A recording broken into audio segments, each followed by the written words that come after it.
Baik.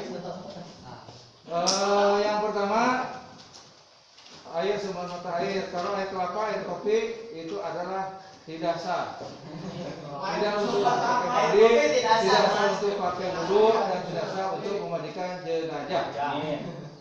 Yang kedua, wewangian. Yang termasuk wangian apa saja? Satu, minyak wangi, minyak jatparan baik zat padat atau cair. Kemudian yang berasal dari alam. Satu, kembang-kembang, bunga-bunga, melati, bunga mawar, bunga pandan. Apa lagi? Iya Pak, wangi teh. Bunga gaharu, ya. bunga pakai. Nah, simpelnya itu adalah yang udah terbiasa di masyarakat, di masyarakat tempat tinggal kalian adalah kayu kamper, kapur baru. Kemudian sabun colek, sabun cair sebagainya. Kemudian ini minyak melati khusus untuk jenazah. Kamu pakai orang hidup boleh nggak? Boleh. Terus ini nih, serbuk sama untuk mewangi, ya, untuk dimandikan, campur dengan air, dan juga ketika manakala akan membungkus mayat atau jenazah. Jadi ini ditaburi, dikecilkan ke minyak dan sebagainya. Kemudian untuk pengikat boleh dengan peniti atau sejenisnya. Boleh tambang, boleh dengan tali, hektar. Kemudian boleh seperti ini nih. Kemudian ini sesuatu yang dapat membantu dalam penyelenggaraan 4 kewajiban, diantaranya adalah terutama membungkus jenazah. Nah ini gunting, boleh pisau, boleh atar, boleh. Sesuatu yang tajam untuk digunakan penyelenggaraan jenazah. Nah, kenapa ada ini? Isolasi untuk marka. Kalau yang ini tidak bisa ambil yang lain, lakban boleh. Karena itu bagaimana lihat kondisi daftar mayat. Nah, kedua, petugasnya minimal 2 orang. Kenapa 2 orang? Karena kalau 1 orang itu berdasarkan plan di lapangan dari mulai memandikan jenazah, membungkus jenazah, sampai mensolatkan, sampai menguburkan. Kalau 1 orang riuh atau berabe, maka itu minimal 2 orang untuk memandikan jenazah, minimal, karena yang satunya membantu, yang satunya menggosokkan atau membersihkan anggota tubuh dari ujung rambut sampai ujung kaki si jenazah atau mayat. Oh, ada lagi nih, ini nih, benang ini. Kedua, tempatnya itu rata-rata kalau di masyarakat kita itu ada tempat khusus di RT RW. Tapi kalau di keluarga itu rata bagaimana kondisi rumah. Kalau di rumah biasanya dekat sumur atau dekat pemandian, ya. Biasanya kalau ini sumur mandi, di sini ada area walaupun kecil dipakai untuk jenazah. Kemudian yang berikutnya alat media yang digunakan dalam jenazah adalah tikar atau hijab atau sarung atau samping. Nah, betul, mantap. Samping untuk menutupi aurat daripada jenazah laki-laki atau perempuan. Kalau jenazah laki-laki dari mulai alat kemaluan sampai bujal, itu yang wajib ditutupinya. Kemudian untuk perempuan yang terbuka hanya muka dan kedua telapak kaki. Kemudian petugas yang melaksanakannya itu rata-rata diserahkan kepada penyelenggara agama atau kepada lebay atau ke ajengan Ustaz Kiai yang biasa lazim di masyarakat. Tetapi penegak agama itu ada yang paling afdol dan paling wajib adalah memandikan jenazah adalah ahli waris. Namun Pak Yusuf sebagai ayahnya, bukan anak Ismahuddin. Tak Ismahuddin yang wajib, kebetulan laki-laki yang wajib memandikan jenazah. Bagaimana dengan ilmunya? Untuk mempelajari ilmu pengurusan jenazah atau fikih jenazah itu wajib kudu seluruh umat Islam. dari 0 tahun sampai yang remaja. Tapi dalam sisi pengamalannya, penerapannya, baik di dalam keluarga ataupun di masyarakat itu fardu kifayah. Jadi orang-orang tertentu yang sudah dipercaya oleh masyarakat, oleh keluarga, atau oleh secara administrasi oleh negara. Di sini adalah yang menaunginya adalah kantor urusan agama di bawah Kementerian Agama, ya. Atau biasanya di lapangan adalah lebih pak, kiai, ustadz dan dari pesantren. Atau dia apa? Petugas KUA. Itu masing-masing minimalnya naib lah. Naib. Lebih ya. Minimal itu orang yang menyuluhi hal-hal yang berbau dengan agama. Dari mulai urusan rumah tangga, perceraian sampai ke urusan jenazah kematian. Kemudian sekali lagi hak kehidupan. Udah ya, hijab samping untuk penghalang daripada ketika prosesi memandikan jenazah. Maksudnya apa? Maksudnya satu, untuk melindungi kehormatan daripada aurat di jenazah. Kedua, untuk memudahkan prosesi pengurusan memandikan jenazah. Jadi tak ada hijabnya, hijab. Ya. Mohon maaf ya yang udah meninggal ya, sama ya, bapak juga sama. Ayah anda bapak juga meninggal 2005. Tapi ini modal awal buat sawahnya udah yang kalian udah tinggalkan. Berarti apa? Allah memberikan anugerah lagi kepada dengan teman seangkatan. Jadi usia 15 tahun, 16 tahun udah diuji oleh Allah apa? Uji keimanan. Mengapa orang tercinta dipanggil lebih dulu daripada kita? Bagi yang lain bagaimana? Harus banyak bersyukur, lebih proaktif dan berikhtiar. Apa? Dalam melaksanakan kegiatan ibadah.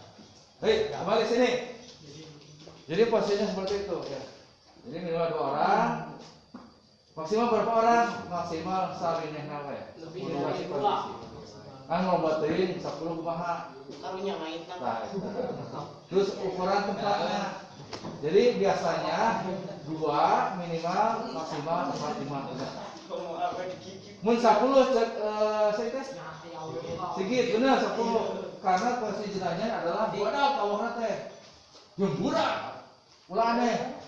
Ya ketika meninggal itu di rumah jenazah hal-hal ketika pemeriksaan jenazah itu ada hal-hal anu manjangan, mondokan, aya nu budak, aya nu ngaringanan, aneh. Nah ini kenapa hanya orang-orang saja yang dapat mampu menerapkannya atau mengamalkannya dalam kehidupan sehari-hari baik di keluarga ataupun di masyarakat. Itu adalah orang tersebut berarti satu pengalaman, satu percaya. Nah, kemudian mumpuni dari disiplin ilmunya dan orang-orang yang udah bukan 1-2 kali dan mampu menjaga si petugas memandikan jenazah sampai menguburkan adalah orang-orang yang membawa amanah dan mengamankan amanah daripada jenazah dan ahli waris. Bisa menutupi aurat adalah menjaga aib daripada jenazah. Nah, rata-rata Fatur Rahman ya, Ustaz Fatur Rahman, alhamdulillah, rata-rata diem. Ya, terbanyak cincong, terbanyak carios. Hanya kenapa? Karena salah prosesi pengurusan jenazah memandikan dan juga membungkus jenazah sampai mensolatkan sampai membuka adalah lisan kita orang hidup dan yang melaksanakan tugasnya adalah selindikir kepada Allah. Karena kalimat yang terbaik oleh yang dibutuhkan oleh si mayat dan oleh ahli waris adalah kalimat-kalimat thayyibah. Di antaranya la ilaha illallah, la ilaha illallah, la ilaha illallah, la ilaha illallah, Muhammadur Rasulullah. Itu salah satu kalimat yang sering dibiasakan dibaca. Kalimat lainnya thayyibah, musholawat boleh. Maula ya soleh, salawat apalagi sebagainya. Kalau meninggalnya mulut ayeuna ya seperti bapak kamari ya hari tanggal 10 Oktober salawat Nabi salam alaika ya Rasul salam alaika dan seterusnya. Bagaimana Kemana petugas di mayat? Tugas di mayat yang memberikan jenazah. Dua, ke dia. Kamu yang hidukan, kamu yang ngegosok-gosok. Satunya kurang nih, apa? Sapu tangan. Bukan sapu tangan yang pakai kamera ya, tapi sapu tangan yang are. Ikannya kok parah tombak awalnya Pak. Sebenarnya. Iya mah. Kamu di sini sayang? Oh, bukan kamu di sini.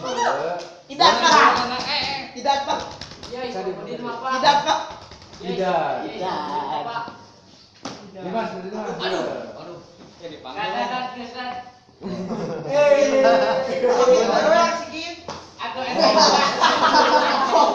Ya, yang pertama-tama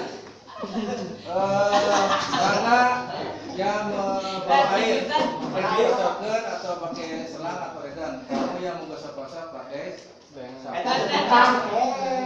Dimas yang membantu pergerakan tangan daripada tidak ngabulikeun ieu nya tuh ya.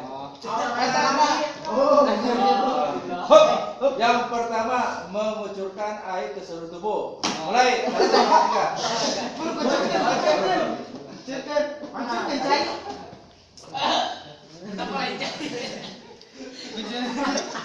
Buru.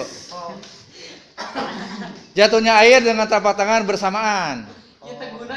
Ujung rambut, tongak kalijang. Tongak kajang kasih tongak keseluruhan tubuh apa. Kalau bari harejang seriusnya ya udah waktu. Terus. Jadi terus itu sambil membaca doa Bismillahi ala millati ala rasulillah. Terus Bismillahi ala millati ala rasulillah. Yang lainnya sholawat sebagainya ya. Hop.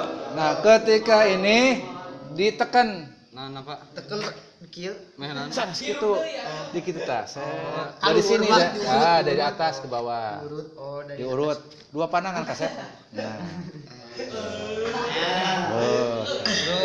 Hop.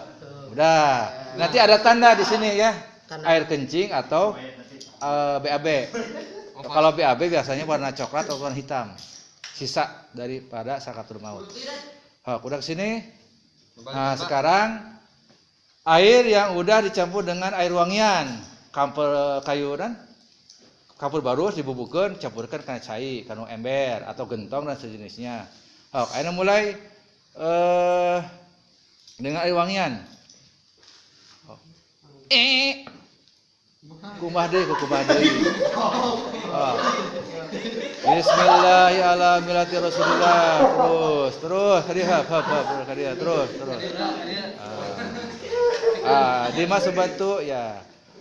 Nah, terus di samping kanan ke. Nah, Dimas bantu Dimas. Ku Dimas. Nah, gitu.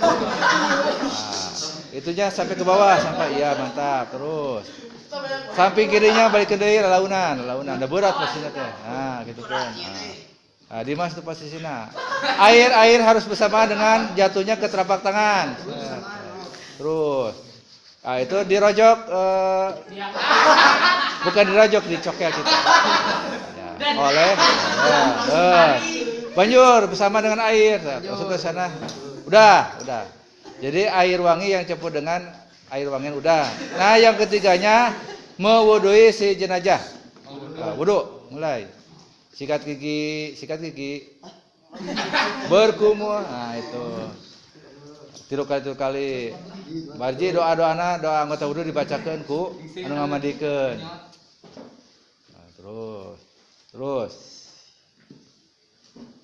terus apa lagi? Membah wajah, membah tangan sampai siku, ya terus bersamaan jatuhnya cahaya. Enggak mana nih cahaya. Terus ke bawah. Oh ya, minar roksi sinasira. Terus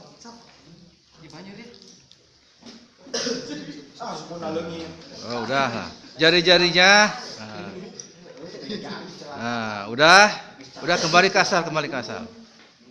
Udah.